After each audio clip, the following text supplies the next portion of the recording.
এখন এখানে উপস্থিত হয়ে আজকের এই মশাল মিছিল সম্পন্ন করাতে আপনাদের প্রতি ধন্যবাদ জ্ঞাপন করছি।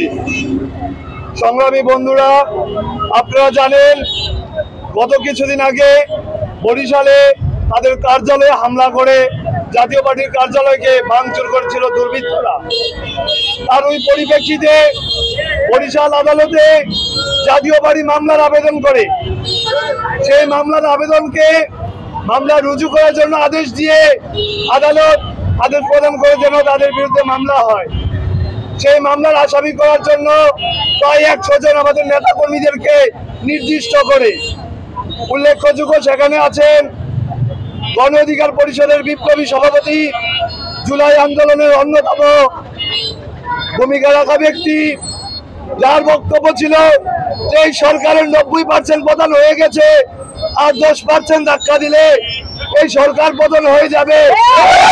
এই 10% ধাক্কা সেই নুরুল হক নুরের কথায় সমগ্র বাংলাদেশবাসী দিয়েছিল।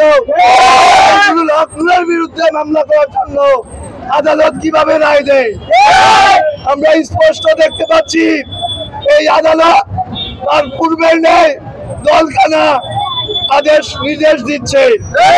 আমরা তীব্র নিন্দা জানাই এবং যদি এই মামলা হয় সারা বাংলাদেশে ছাত্রদেরকে সাথে নিয়ে এবং বাংলাদেশ গণ অধিকার পরিষদ, যুব অধিকার পরিষদ, ছাত্র অধিকার পরিষদের নেতৃত্বে সারা বাংলাদেশে ইনশাআল্লাহ দুর্গ করে তুলব।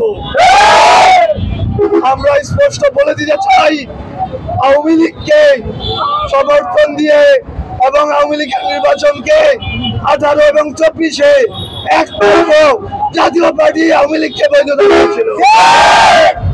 এই জাতীয় পার্টিকে যদি বাংলাদেশে আবারও কার্যক্রম স্বাভাবিকভাবে করতে দেওয়া হয় তাহলে গণ অধিকার পরিষদ তাদেরকে শক্ত হাতে প্রতিহত করবে।